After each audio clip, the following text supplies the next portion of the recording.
Bryce Dusky reporting from the 2024 Cattle Industry Convention and NCBA Trade Show. Catching up now with Nebraska cattle producer Jaclyn Wilson. She's got a couple of different hats she wears here at the convention. Recently sat in on the committee hearing what it has to do with traceability and has some updates on those conversations. If we look at this from a 50,000-foot perspective and your experiences as a Nebraska cattle producer, why is this traceability conversation important to you? You know, Bryce, this traceability topic has been going on for years. I'm hearing from staff that we had our original traceability meetings over 20 some years ago. I think the first working group that we had a staff member sit on was in 2000.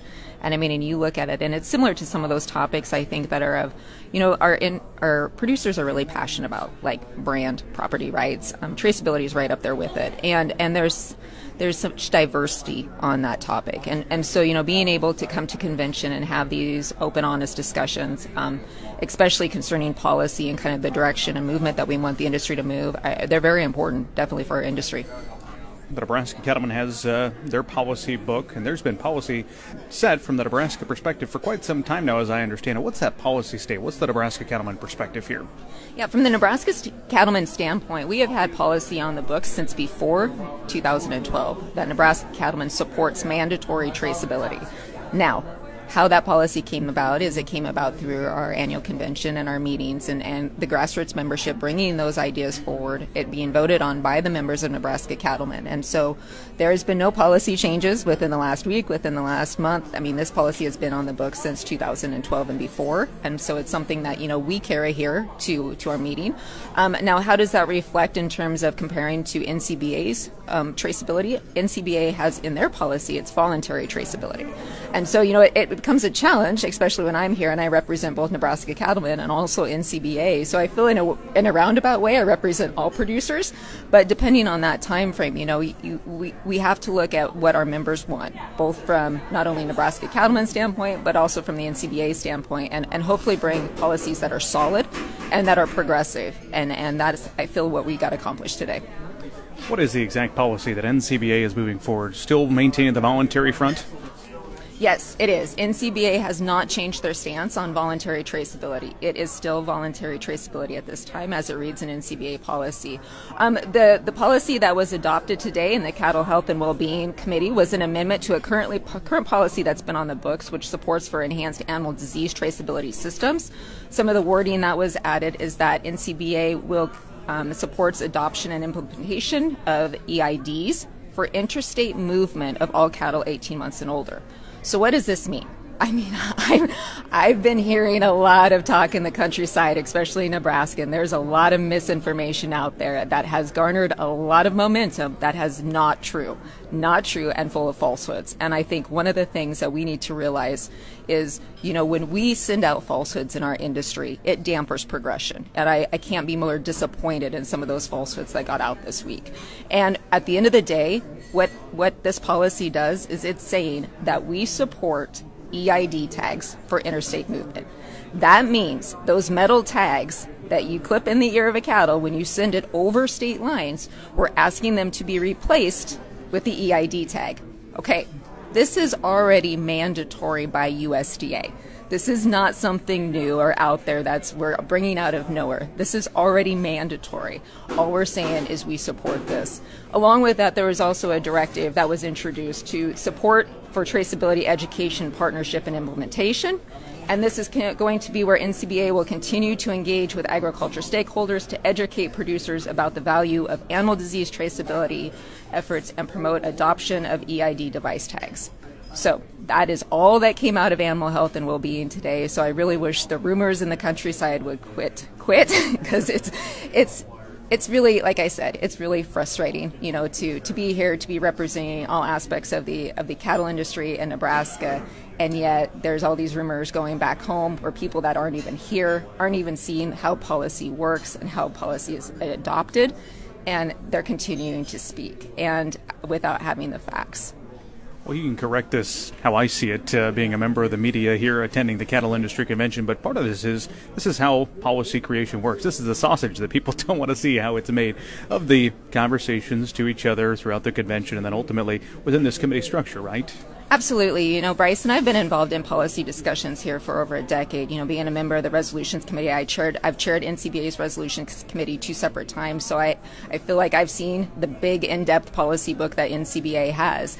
And one of the things that I really, really appreciate about NCBA and also NC Bold is that there's a structure for how policy is brought forth. And policy is brought forth by affiliates, by members, and then that policy is brought forth to a committee. It's designated to a specific committee. So what we saw happen this last week is policy was sent out to the state affiliates that had the potential to be introduced at a committee meeting. Other people got their hands on that policy that was supposed to be introduced. And all of a sudden, I'm hearing rumors that this policy is now federal law. And I'm like, wait, this policy hasn't even been introduced yet at a committee. And I think what producers especially don't realize is that when you're at a convention here and people get face-to-face discussions, there's a lot of policy development in the hallways that occur before these meetings ever take place. And so I know for a fact that policy that was sent out in an email a couple weeks ago was very much different than the policy that was brought forth at the meeting. And that's because the state affiliates had these conversations. They were able to gauge what the other affiliates thought here at this convention and be able to adapt and bring forth that policy that was necessary. Now, so what my encouragement is we really need to have those producers at that grassroots level get involved. It's so important for policy development. And I think people need to realize that once that policy is being brought forth into a committee, if it's voted on in a committee and it's adopted, then that goes before the National Cattlemen Board of Directors. And then it's voted on in that meeting, which actually will take place on Friday afternoon. If it's passed by then it's sent out to the membership. And then the membership also has a say on this. Then, what does that mean? It means that is policy of NCBA, that our staff can use throughout the year to oppose or support any legislation that comes up in D.C. Policy from NCBA is not law, and it's not a regulation. There is still those government officials and government oversight that set their own laws, set their own regulations. And I think that's definitely one of the most frustrating things that I hear about from rumors in the countryside. I appreciate your perspective on all that, Jaclyn. Let's also talk international trade because that's a committee you chair, and you've got a guest coming in this afternoon. Give us how you see things in the international space working with the Biden administration. Well, I would like to say that we are progressing gun-hos on international trade with this current administration, but I feel we are at a halting stop. I feel we have about the strongest bit in the Biden administration's mouth. And they've definitely woed up on almost all trade fronts. It's very frustrating, when we can have such booming export markets right now, and yet the frustrations of trade policies is definitely a growing one. We're really honored this afternoon to have our U.S. Trade Representative Doug McKillop is going to be speaking at the committee. He actually, their office reached out to us to ask if they could engage with our producers.